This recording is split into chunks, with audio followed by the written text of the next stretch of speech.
4বার phone করেছিল ইলেকশনে হারার পর। আলাম চোখে দেখো না কানে দেখো তুমি, আর শুধরেই নাওগা। আমি বীরভূমে একটা পাথর আছে জানেন তো, পার ডে 3.5 কোটি টাকা আমি জমা দিতাম রেভিনিউ। সরকার সরকার পেত ওই পাথরের জন্য, সেটা হয়ে গেল 40 পার ডে 40।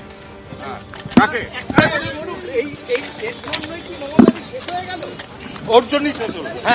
তার জন্য শেষ হলো। ওর জন্য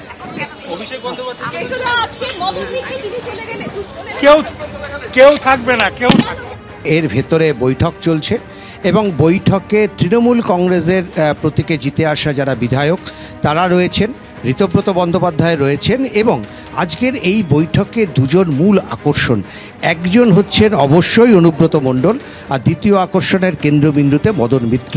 এবং অনুব্রত মণ্ডল সরাসরি আক্রমণ করলেন অভিষেক বন্দ্যোপাধ্যায়কে, এমনকি তিনি এই অভিযোগও করলেন যে তার যে জেল যেতে হয়েছিল, 2.5 বছর তাকে যে জেলে কাটাতে হয়েছিল, সেটার জন্য অভিষেক বন্দ্যোপাধ্যায় দায়ী।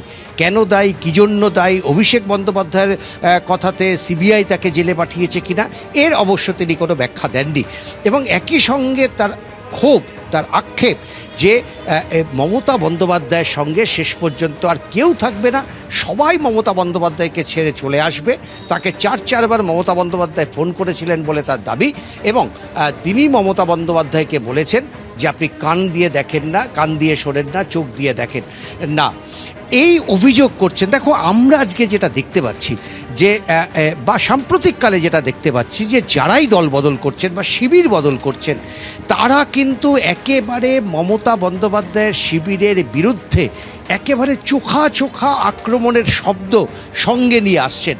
এবং যেহেতু মমতা বন্দ্যোপাধ্যায়ের বিরুদ্ধে এখনও ঋতব্রত শিবির তারা কোনো ধরনের বিরূপ মন্তব্য করছেন না, তারা বারবার বলছেন তারা মমতা বন্দ্যোপাধ্যায়ের লোক। একেবারে উজ্জ্বল, তারা বলছেন যে তারা মমতা বন্দ্যোপাধ্যায়কে পরামর্শদাতা হিসেবে দেখছেন এবং তাদের নিশানায় কিন্তু বারবার করেই থাকছেন অভিষেক বন্দ্যোপাধ্যায়। উজ্জ্বল, তুমি আমাদের সঙ্গে থাকো। আজ যে শুধুমাত্র অনুব্রত মণ্ডল তিনি চাঞ্চল্যকর মন্তব্য করেছেন, অভিষেক বন্দ্যোপাধ্যায়কে নিশানা করেছেন, তাই নয়, মদন মিত্র তিনিও আজ যোগ দিয়েছেন ঋতব্রত শিবিরে, এবং তিনি কি অভিযোগ করেছেন শোনাবো প্রথমে।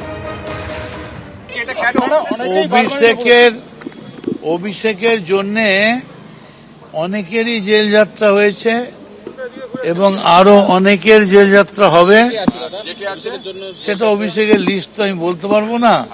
তবে আজকে পশ্চিম বাংলায় যে দাঙ্গা হাঙ্গামার রাজনীতি, সব কিছুর জন্য যিনি দায়ী, only and one and only Abhishek Bandyopadhyay. বলবো কি করে, ধরিয়ে দেবে পুলিশে, কেস দিয়ে দেবে। 4 তারিখ কেন, তবে সময় লাগবে না? তখন পুলিশ কমিশনার কে বলতে যাবে পুলিশ কমিশনারের বিরুদ্ধে? তার কারণ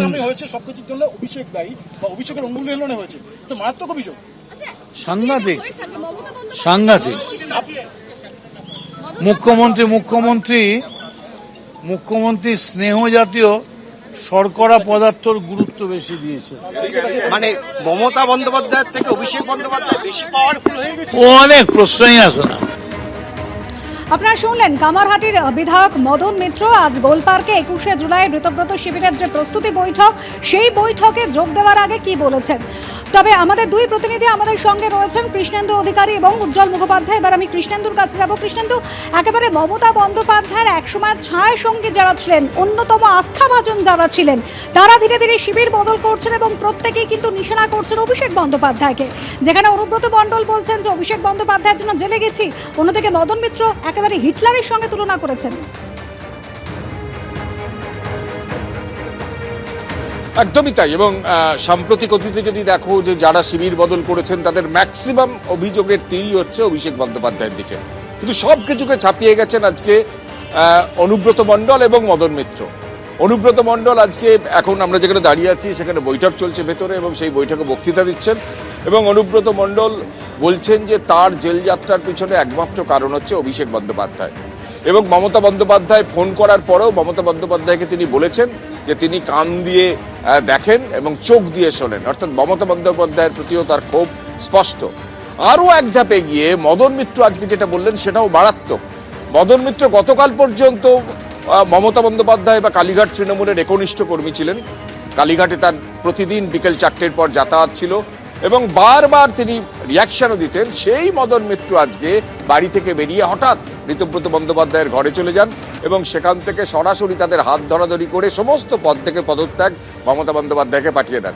যেটা ঘনিষ্ঠ মহলে মদন মিত্র জানাচ্ছেন যে এই ঘটনা ঘটার পর মমতা বন্দ্যোপাধ্যায়ের তরফ থেকে বার্তা আসে মদন মিত্রের কাছে, কিন্তু মদন মিত্র দুঃখ প্রকাশ করে সরি বলিয়ে তা প্রত্যাখ্যান করেন। সেই মদন মিত্র এখনও ঋতব্রত বন্দ্যোপাধ্যায়ের যে বৈঠক হচ্ছে তার 21শে জুলাইয়ের প্রস্তুতি সভা, সেখানে এসে বক্তব্য রেখেছেন কিছুক্ষণ আগে।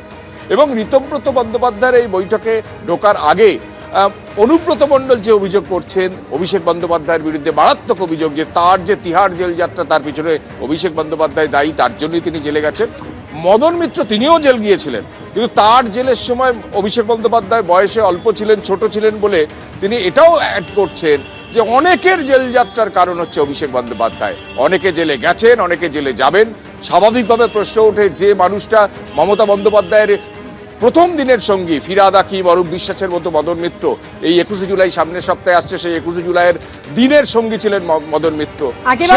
মদন মিত্র মমতা বন্দ্যোপাধ্যায় দীর্ঘদিনের সার সঙ্গী, তার অনুগামী, তিনিও কালীঘাট তৃণমূলের হাত ছাড়লেন। ধন্যবাদ কৃষ্ণেন্দু তোমাকে। এবিপি আনন্দ, এগিয়ে থাকে, এগিয়ে রাখে।